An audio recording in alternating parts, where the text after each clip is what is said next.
예, 안녕하세요. 자, 이번 시간은 교재 94페이지 회계 변경 및 오류 수정을 보겠습니다. 자, 먼저 회계 변경이라고 하는 거는 원래 회계 처리를 제대로 한 거예요. 그러니까 이 GAAP가 일반적으로 인정된 회계 원칙, 일반적으로 인정된 회계 원칙에서 일반적으로 인정된 회계 원칙으로 바꾸는 거, 그걸 회계 변경이라고요. 그 회계 변경은 잘못된 걸 뜯어 고치는 게 아니라 원래 제대로 하고 있었는데 다른 방법으로 변경하는 거, 그게 회계 변경이에요. 자, 그럼 94페이지 보시면은 그 상단에 1번의 의의 회계 변경을 일반적으로 인정된 회계 원칙에서 일반적으로 인정된 회계 원칙으로 변경하는 것으로서 일반 기업 회계 기준에서 인정하는 정당한 회계 변경과 정당하지 않은 회계 변경은 다음과 같다. 왼쪽에 정당한 게 있죠. 정당한 게 있고 오른쪽에 정당하지 않은 게 있는데 여러분들은 정당하지 않은 걸 외우세요. 자, 정당하지 않은 거에 일단 중요한 거는 동그라미 2번이 시험에 제일 많이 나오는 것 같아요. 동그라미 2번에 세법의 규정이 변경되어 회계 처리를 변경해야 하는 경우, 여러분들 회계가 세법을 따를 이유는 없는 거잖아요. 회계가 세법을 따라서 회계 처리하는 거는 말이 안 되고 회계 기준에 따라서 분계를 해야 되는 거단 말이에요. 그렇기 때문에 세법의 규정에 따라서 회계 변경을 하는 거는 정당하지 않은 거고, 1번에 그 다음에 1번 볼게요.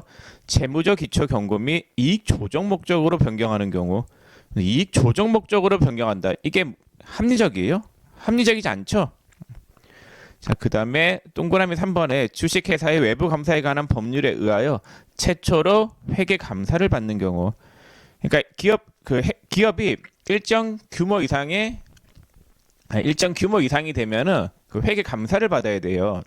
근데 회계 감사를 받기 전에는 기업 회계 기준에 따라서 회계 처리 안 하고 회계 처리를 개판으로 하다가 회계 감사 받는다라고 해서 회계 변경을 하는 게 정당해요? 그건 정당하지 않은 거예요. 자, 그다음 왼쪽에 정당한 게 있는데 정당한 걸 봤더니 1번에 기업 환경의 중대한 변화, 그럼 변경해야 되겠죠. 2번에 업계의 합리적인 가능 수용, 그 가능 수용해야 되겠죠. 3번에 기업의 최초 공개, 최초로 공개할 때 해야 되겠죠. 4번에 기업회 기준의 제정 및 개정, 기업회 기준이 바뀌면은 회계 변경해야 되겠죠. 그래서 정당한 걸 보면 그냥 정당해 보여요. 여러분들은 외워야 될 게 정당하지 않은 걸 외우세요. 자, 그다음에 하단에 2번에 회계 변경의 유형이 있는데, 회계 변경은 크게 정책의 변경이 있고 추정의 변경이 있어요. 자, 정책의 변경은 방법을 바꾸는 거라고 생각하시면 되겠고, 추정의 변경은 추정치를 바꾸는 거라고 생각하시면 되는데, 자, 거기 하단에 왼쪽에 정책의 변경을 봤더니 사례가 1번에 재고자산 원가 흐름의 가정을 선의선출법에서 후의선출법으로 변경하는 경우, 이 방법을 바꾸는 거죠. 회계 정책의 변경이에요. 2번에 유가증권의 취득 단가 산정 방법의 변경, 이 방법을 바꾸는 거죠. 저 오른쪽에 회계 추정의 변경을 봤더니 동그라미 1번에 수치 채권의 대손 추정률의 변경, 추정치 변경이죠. 2번에 감가상각 자산의 잔존가액이나 내용연수 추정의 변경, 추정치 변경이죠. 3번에 재고자산의 진부와 추정치 변경, 추정치 변경이죠. 자, 4번 감가상각 방법을 정액법에서 정률법으로 변경하는 경우. 자, 추정의 변경은 추정치를 변경하는 건데 예외적으로 이 감가상각 방법의 변경이 있죠. 이것만큼은 예외적으로 추정의 변경으로 두고 있습니다. 이게 정책의 변경이냐 추정의 변경이냐에 따라서 분개하는 게 달라져요. 회계 처리가 다르단 말이에요. 자, 근데 감가상각 방법의 변경만큼은 이거를 비록 방법을 바꿨지만 정책의 변경으로 보지 않고 추정의 변경으로 본다라는 거예요. 왜 그러냐? 왜 그러냐는 몰라도 되고 그냥 좀 암기를 부탁드릴게요. 단순 암기. 추정치를 바꾸는 거는 회계 추정의 변경인데 예외적으로 감가상각 방법 변경만 추정의 변경으로 본다라는 거. 뭐 감가상각 방법, 뭐 정액법에서 정률법으로 바꾸는 거, 그거 있잖아요. 그거는 추정의 변경으로 본다라는 거예요. 좀 외워두세요. 자, 그다음 95페이지 상단에 회계 변경의 회계 처리가 있는데 그 회계 처리는 그 가운데 사례를 통해서 볼게요. 자, 가운데 사례 보시면은 주식회사 준서는 2001년 1월 1일에 취득한 내용연수 5년의 비품 10만 원을 정률법으로 상각하여 오던 중 2002년 12월 31일에 정액법으로 감가상각 방법을 변경하기로 하였다. 뭐에서 뭘로 바꾼대요? 정률법에서 정액법으로 바꾼다라는 거죠. 자, 그러면은 이 문제에서 정률법으로 감가상각했을 때에는 x 1년 뒤에 4만 원이겠죠. 왜냐면은 정률이 상각률이 40%니까 10만 원에 40% 곱한 금액. 그다음에 x 2년도에는 10만 원에서 4만 원을 뺀 금액이 미상각잔액이잖아요. 6만 원에 40% 곱하면 2만 4천 원이 돼요. 정액법은 내용 연수가 5년이니까 매년 2만 원씩 상각이 되겠죠. 자, 언제 감가상각 방법을 바꾸기로 했냐면요. x 1년도까지는 정률법을 쓰다가 x 2년도부터 정액법을 쓰기로 한 거예요. 자, 그러면 처음부터 정액법을 썼었더라면이 소구법이에요. 소구법이라고 하는 거는 처음부터 그 방법을 썼었더라면이 소구법인 거예요. 자, 그러면 처음부터 썼으면은 감가상각비가 얼마가 되었어야 돼요? 2만 원이어야 되겠죠? 차변의 감가상각비 2만 원, 대변의 감가상각 누계 2만 원이 맞는 거예요. 자, 근데 회사는 얼마에 한 거예요? 4만 원에 한 거죠. 차변의 감가상각비 4만 원, 대변의 감루 4만 원. 이렇게 된 거죠. 요게 오케이요. 아니, 요게 오케이요. 자, 그럼 요렇게 가기 위해서는 저렇게 가기 위해서는 감가상각비를 얼마를 취소시켜야 돼요? 2만 원을 대변에 취소시키고 대변에 있는 감루 2만 원을 차변에 이렇게 취소. 이렇게 돼야지 이렇게 가는 거잖아요. 그쵸? 그 소구법은 처음부터 그 방법을 썼었더라면인데 그러면 처음부터 정액법을 썼었더라면으로 가려면 작년도 감루가 2만 원이 돼야 되니까 감루 2만 원 빼고 감가상각비 2만 원 빼야지 여기로 가는 거잖아요. 자, 그럼 회계 변경 회계 처리가 어떻게 되느냐? 감루를 2만 원 빼야 되겠죠, 차변에. 그 다음에 대변의 감가상각비인데 이 작년도 비용을 올해 취소시키는 거는 불가능해요. 작년도 비용은 이미 어느 계정에 다 들어갔겠어요? 미처분 이익잉여금에 들어갔겠죠. 그래서 요거는 미처분 이익잉여금으로 반영을 하면 돼요.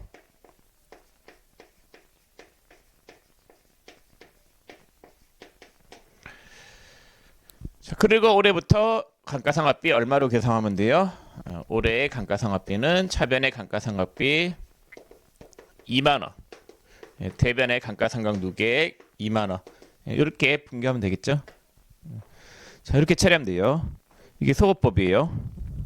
자, 그럼 소구법의 특징을 볼게요. 그 상단의 표를 보세요.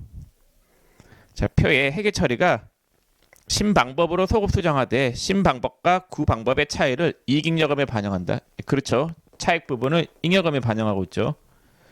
자, 그다음 이번에 과거의 재무제표를 수정하느냐.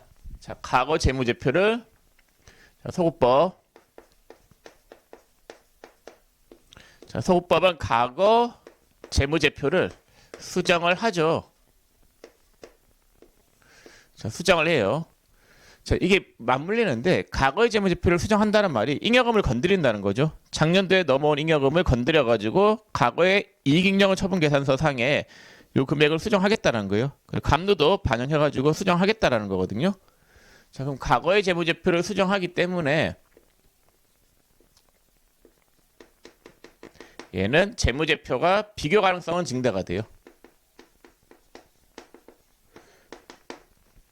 과거랑 똑같이 이제 X 1년도에도 정액법으로 된 거니까 X 2년도도 정액법, 둘 다 정액법이니까 X 1년도, X 2년도 둘 다 정액법이니까 비교 가능성이 증대가 되겠죠.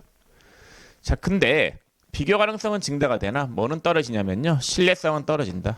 왜 떨어지냐면요, 재무제표를 뜯어 고치면 여러분들 그 재무제표가 왠지 믿음이 안 가죠. 자꾸 바꾸면은 믿음이 안 간단 말이에요. 그래서 신뢰성은 떨어진다. 이 세 가지는 같은 걸로 보세요. 과거의 재무제표를 수정하면 비교 가능성은 증대, 신뢰성은 저하. 다 연관되어 있는 거예요. 자, 그 다음에 그러면 그 소구법의 특징의 2, 3, 4를 설명한 거고 5번에 회계 처리 방법이 있는데 이 소구법은 언제 쓰는 거냐면요, 이거 회계 정책의 변경일 때는 소구법을 이용해서 분개해야 돼요. 그래서 회계 정책의 변경일 때 소구법을 사용한다라는 거.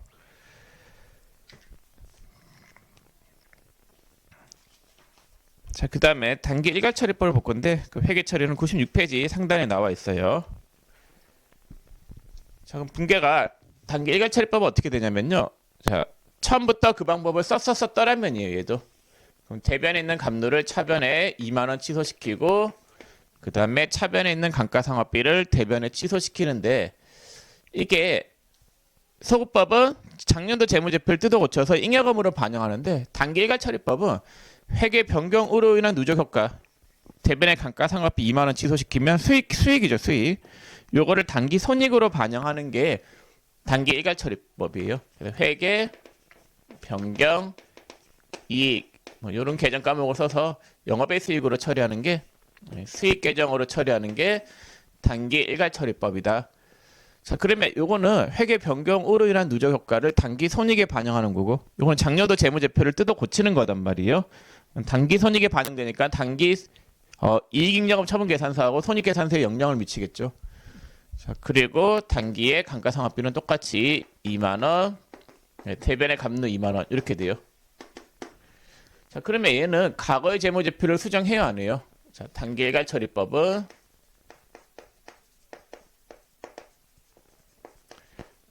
자, 과거 재무제표를 수정 안 하죠. 과거 재무제표를 수정 안 하기 때문에 비교 가능성이 어떻게 되겠어요? 비교 가능성이 저하가 되겠죠. 그러나 과거 재무제표를 안 뜯어 고쳤기 때문에 뭐는 높아져요? 신뢰성은 높아지겠죠.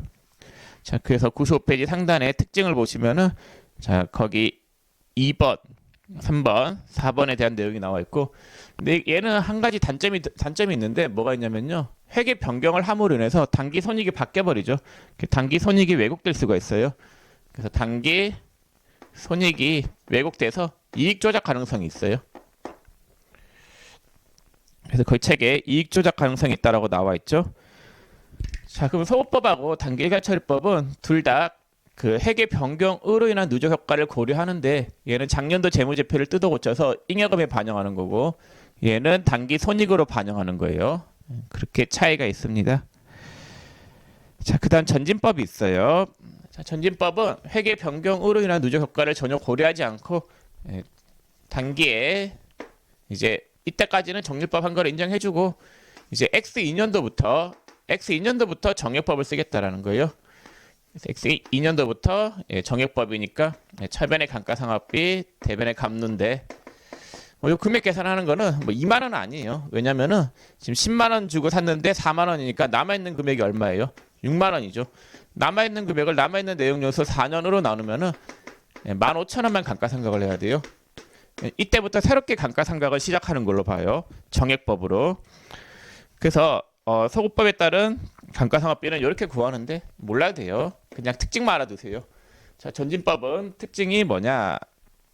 회계 변경으로 인한 누적 효과를 고려해요, 고려하지 않아요? 고려하지 않는다라는 거예요.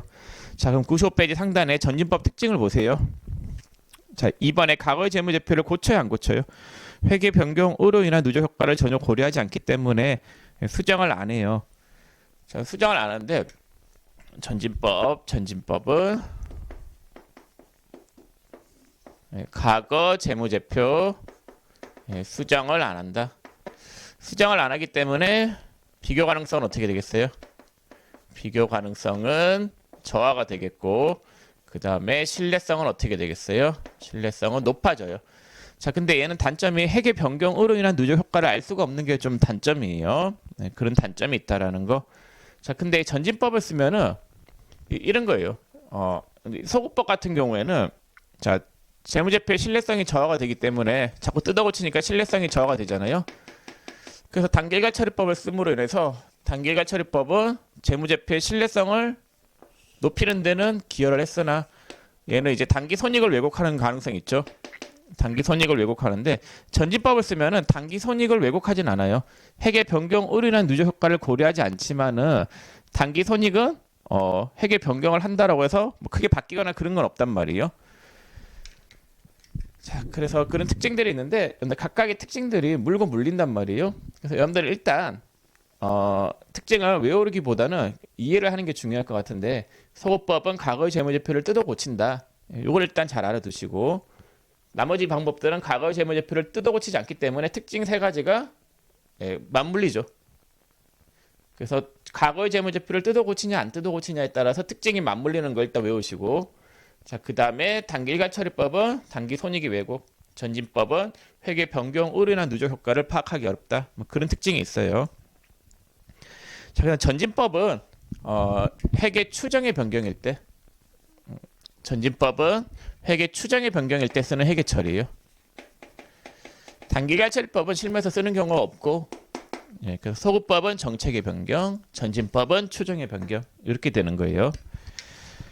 자, 그러면은 각각의 특징을 살펴봤는데 그 좀 지엽적으로 95페이지 가운데 그 별표의 일부분 볼게요.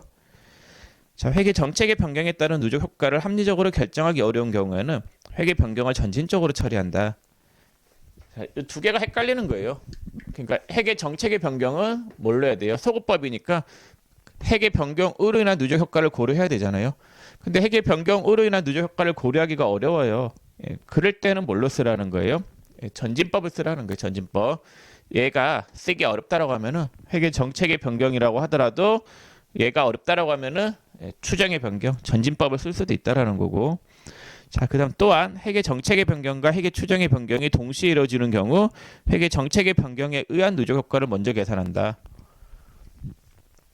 자, 요게 두 개가 동시에 적용, 두 개 동시에 변경을 해요. 정책의 변경과 추정의 변경을 동시에 한다. 회계 변경을 하는데 정책의 변경하고 추정의 변경을 동시에 한다라고 하면은 뭐를 먼저 해야 되냐면요. 정책의 변경을 먼저 하고 그 다음에 추정의 변경을 해야 돼요. 정책의 변경은 소급법이고 추정의 변경은 전진법이잖아요. 소급했다가 전진하는 게 맞겠죠. 전진했다가 뒤로 가는 건 의미가 없죠. 뒤로 갔다가 앞으로 가야 되겠죠. 네. 그래서 정책의 변경을 먼저 하고 그 다음에 추정의 변경을 해야 된다라는 거예요. 자, 그런 게 말로 하는 문제로 나오니까 알아두시면 좋겠습니다.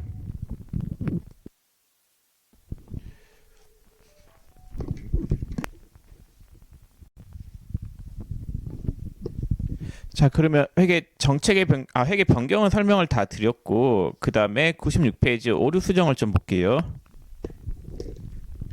자, 오류 수정은 회계 변경하고 좀 내용이 다른 건데 회계 변경은 원래 제대로 된 거를 뜯어 고치는 게 회계 변경인 거고 오류 수정은 잘못된 거를 뜯어 고치는 게 오류 수정이에요. 원래 당초에 잘못하고 있었던 거 있죠. 예, 그거를 올바른 방법으로 변경하는 게 오류 수정이다라는 거. 자, 그럼 오류 수정에 대한 회계 처리는 어떻게 되느냐? 이렇게 돼요. 자, 예를 들어 가지고 자, X 1년도 말일 날에 퇴직금에 대한 분괴를 했었어야 돼요. 자, 그래서 차변에 퇴직급여 10,000원, 대변에 퇴직급여 충당부채 10,000원. 요 분괴를 했었어야 되는 거예요. 자, 근데 요 분괴를 안 한 거예요. 요 분괴를 안 했다. 그래서 X 2년도에 오류 수정 분괴에 들어간다. 원래 했었어야 되는 거잖아요. 그래서 회계 기준상 올바른 회계 처리가 아니었던 거잖아요. 그래서 X 2년도에 오류 수정 분괴가 들어가요. 자, 그럼 이 오류가 중대한 오류냐? 네, 중대하지 않은 오류냐에 따라서 달라진단 말이에요. 그럼 대변에 이제 퇴직급여 충당 부채가 10,000원인 거고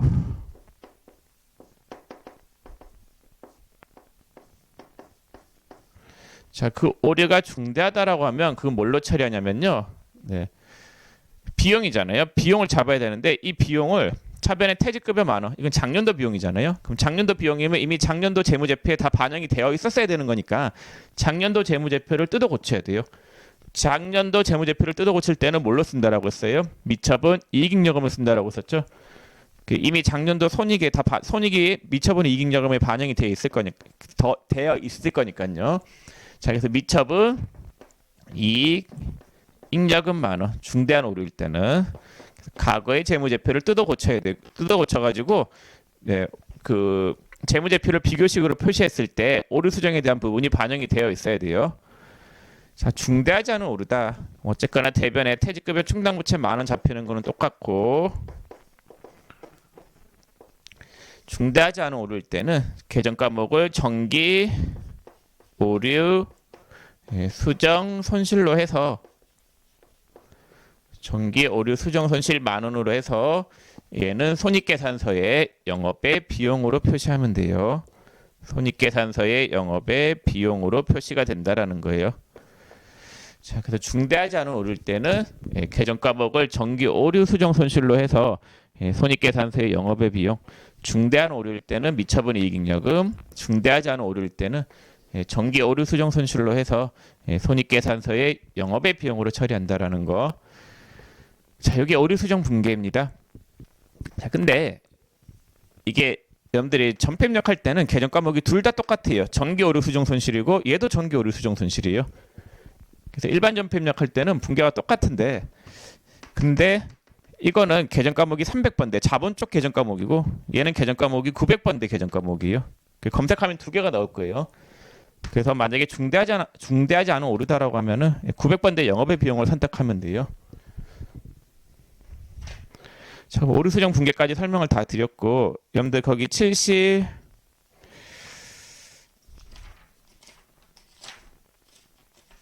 86페이지 하단에 10번 문제 보세요. 자, 86페이지 하단에 10번 문제 보시면은 본사 건물에 대해 전년도에 납부한 전기료 중 과호납부한 금액이 20만 원이 당사 보통예금에 입금되어 오류를 수정하였다. 그럼 보통예금 통장에 돈 20만 원 들어온 거에 대한 분계를 안 한 거죠. 그러면 차변에 보통예금 20만 원, 차변에 보통예금 20만 원이고 대변에 오는 계정 과목은 뭐겠어요? 차변에 보통예금 20, 대변에 오는 계정 과목은 오류가 중대한 게 아니라고 했으니까 단기 손익으로 반영해야 되겠죠. 정기 오류 수정 이익 20만 원 이렇게 분계하시면 되겠죠. 손실일 때는 정기 오류 수정 손실, 이익일 때는 정기 오류 수정 이익 이렇게 분계를 하시면 되겠습니다. 자, 오류 수정은 요 분계 정도만 알아두시면 될 것 같고, 자, 그 다음에 이제 97페이지 재무회계 개념 체계를 볼게요.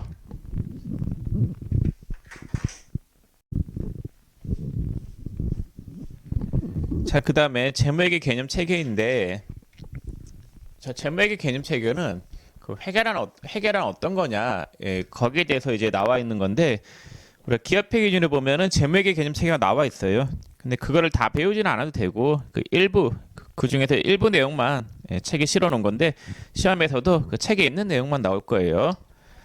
자, 그러면 회계가 뭐냐? 자, 회계라고 하는 거는 정보 이용자에게 유용한 재무적 정보를 제공하는 거를 회계다라고 해요. 자, 그럼 유용한은 어떤 거냐? 유용한 정보라고 하는 거는 어떤 거냐? 그 다음에 재무적 정보를 제공하는 수단은 뭐냐? 자, 먼저 유용하다. 회계 정보가 유용하기 위해서는 어떠한 정보를 가지고 있어야 되느냐? 가장 중요한 정보의 특성이 목적 적합성하고 신뢰성을 가지고 있는 정보가 유용하다라고 해요. 가장 중요한 질적 특성이에요. 자, 목적 적합성이라고 하는 거는 관련 있는 정보를 이야기해요. 나랑 관련 있는 정보가 목적 적합한 거예요. 자, 예를 들어 가지고 제가 LG전자에 투자를 했다. 주식 투자를 했어요. 그럼 LG전자는 주식회사이기 때문에, 그 상장회사이기 때문에 재무제표를 공시를 해야 되잖아요. 그럼 반기 재무제표를 저한테 공시를 해줬어요. 제가 이때 저는 이 회사의 이익이 10만 원이 될 거라고, 100억이 될 거라고, 아니다, 1조가 될 거라고 예상을 하고 이렇게 주식 투자를 했어요. 자, 근데 봤더니 반기 결산했어요. 연간 이익을 1조로 저는 예상하고 들어왔는데, 반기 결산해서 반기 이익이 얼마냐 봤더니 이익이 7천억 원이 나왔던 거예요. 자, 그러면 저는 어떤 생각이 들겠어요? 내가 예상한 이익보다 더 많이 나겠나라는 생각이 들겠죠. 뭐 반기 6개월이 7천억 원이니까 1년은 더 많이 나올 거 아니에요? 그래서 저는 이 재무제표, 반기 결산한 거 6개월치에 대한 재무제표를 봤을 때 내가 생각하고 있는 게 맞느냐 안 맞느냐, 그 피드백을 받을 수 있고, 그 다음에 이 재무제표를 봤을 때 연간 이익이 얼마 정도 될지 예상이 가능하죠. 자, 그 다음에 이 정보가 나한테 적시에 제공이 돼야지 나하고 관련이 있는 정보겠죠. 그래서 이 반기 재무제표가 나하고 관련이 있으려고 하면은 적시에 제공돼야지, 내년에 제공되면 의미가 없잖아요. 그래서 나하고 관련 있는 정보, 즉 목적 적합한 정보라고 하는 거는 예피적, 앞글자 따서 외우세요. 예측 가치, 피드백 가치. 이 정보를 봤을 때 내가 어느 정도 예상을 할 수 있어야 되고, 그 다음에 내가 생각하고 있는 게 맞냐 안 맞냐 피드백을 받을 수 있어야 되고 적시에 제공돼야 되는 거. 이게 목적 적합성이고. 자, 그 다음 신뢰성 있는 정보라고 하는 거는 세 가지. 표를 검사하고 있는 중이다. 표 검증 이렇게 외우세요. 표현에 충실해야 되고. 검증 가능성. 이 검증 가능성이라고 하는 거는 그 예를 들어서 시장성이 없는 비상장 주식을 평가를 한다라고 했을 때, 자, 비상장 주식 평가하는데, 자, A는 비상장 주식의 시가를 10억 원으로 받고 B는 비상장 주식의 시가를 100억 원으로 받다. 차이가 너무 심하죠. 자, 검증 가능성이라고 하는 거는 누가 측정하더라도 유사한 결론치에 도달해야 된다라고 하는 게 검증 가능성이에요. 자, 그다음 중립성이라고 하는 거는 회계 기준을 만들 때 중립적인 입장에서 만들어라. 그게 중립성이에요. 그래야지 그 정보가 신뢰성 있는 정보가 되겠죠. 자, 그래서 그 목적 적합성하고 신뢰성 내용 설명을 했고, 그 다음에 하단의 표를 보세요. 97페이지 하단의 표를 보시면은 목적 적합성하고 신뢰성 비교하는 게 있죠. 자, 비교하는 게 봤더니 여러분들 이게 비교할 때 생각을 해야 될 게, 목적 적합성은 그냥 적시성을 생각하고 신뢰성은 그냥 말 그대로 신뢰 이걸 생각하고 접근하시면 될 것 같아요. 자, 그럼 자산의 평가 방법에 시가법이 있는데, 시가는 매년 말일 날에 적시에 정보를 제공받아서 시가 평가하는 거니까 목적 적합성이 우수하고, 그 다음에 원가법은 신뢰성이 좋겠죠. 원가법은 살 때 가액 그대로니까 그 금액은 정확하죠.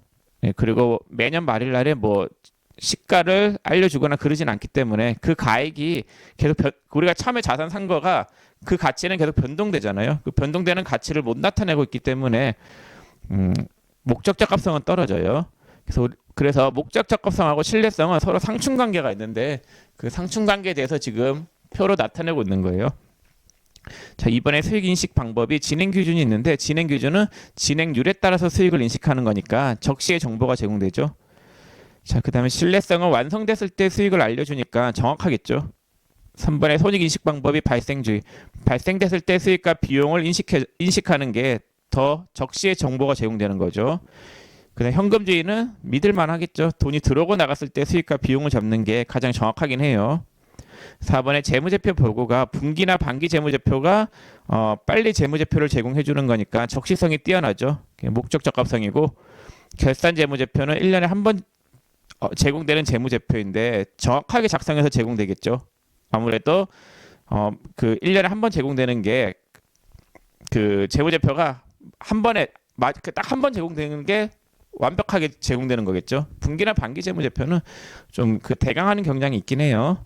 자, 그다음 대손회계 처리가 충당금 설정법. 여러분들이 배운 게 충당금 설정법이에요. 결산일에 대손 추산액을 추정해서 그것만큼 대변의 대손 충당금 잡는 분계.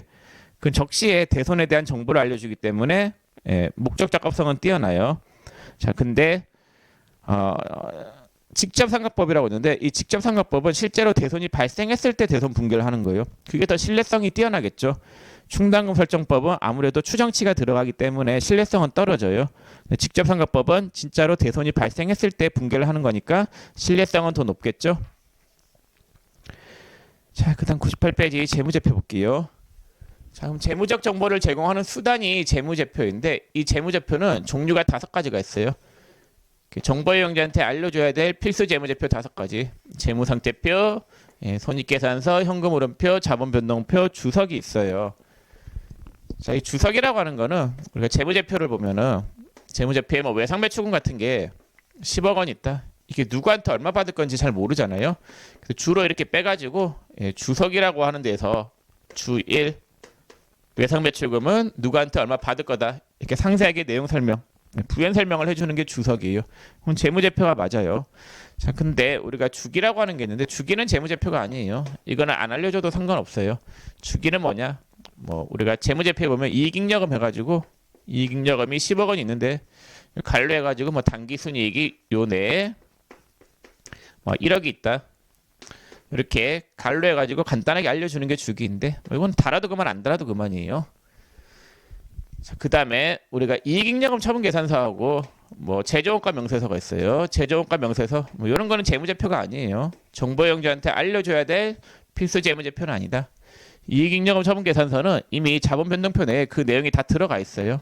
그래서 안 알려줘도 되고, 재정원가 명세서 원가 자료는 회사에 어떻게 보면 기밀 사항이기 때문에 필수 재무제표에 안 들어가고 있어요. 자, 그러면 재무제표 중에서 이 두 가지에 대해서 좀 살펴볼게요. 자, 98페이지 이번에 재무상태표가 있죠.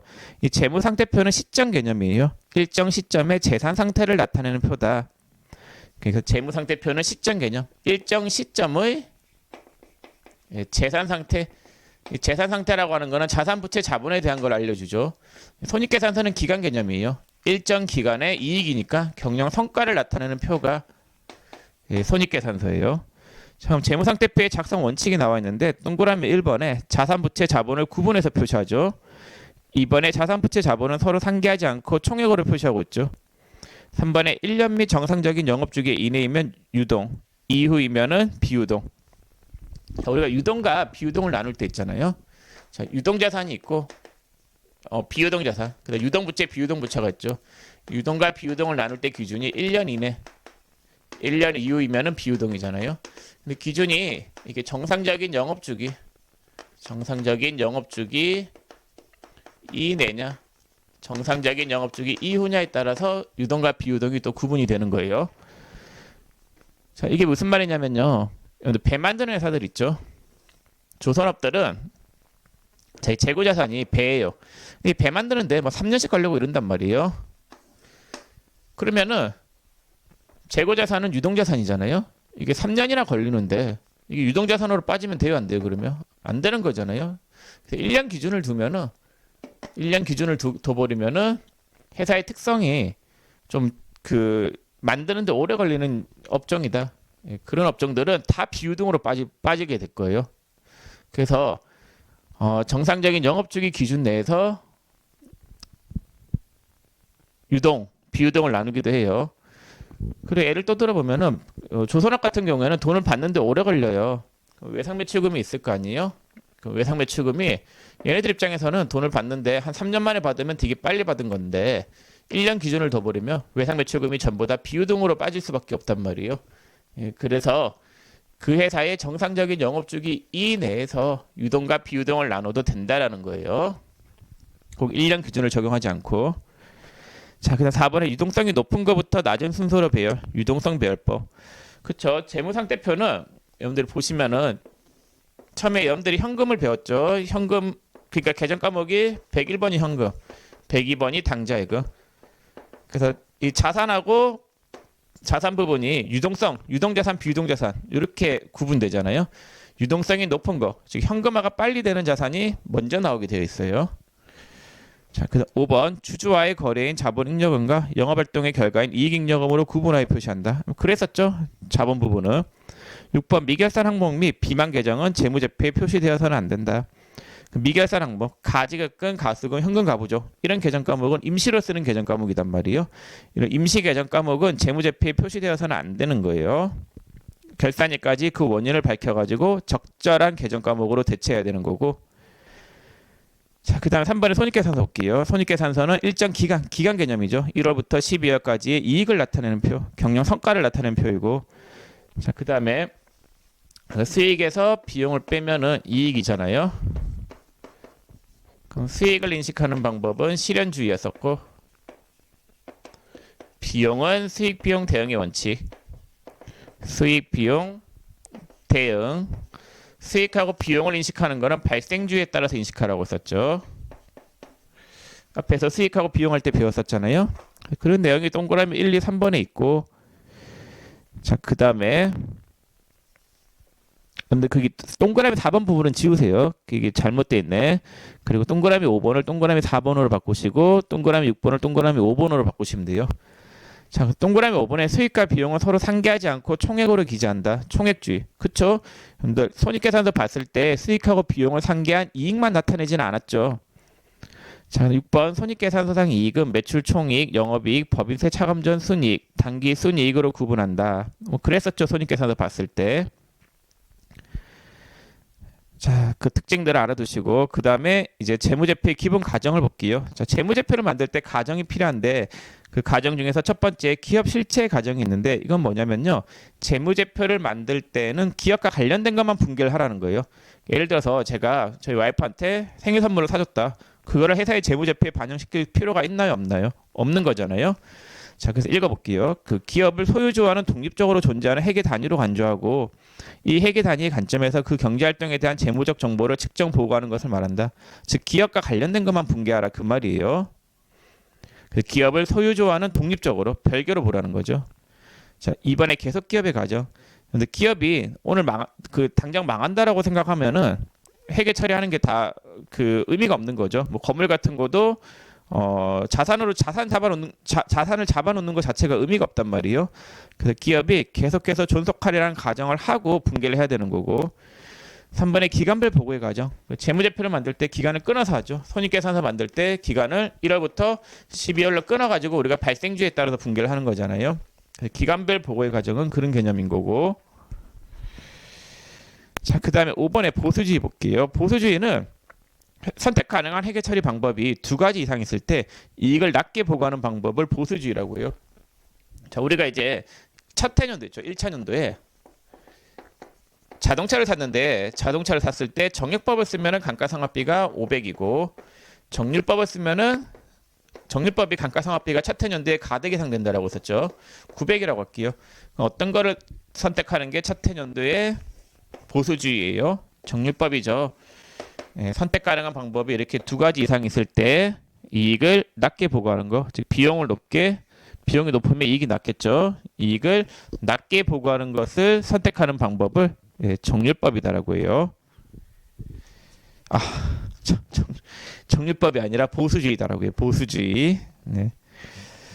자, 설명을 다 드렸네요. 뒤에 연습 문제는 여러분들이 풀어보시고. 자, 재무회계와 관련된 내용 설명을 모두 마쳤네요. 자, 그러면 이번 시간은 여기서 마치겠습니다. 수고 많으셨습니다.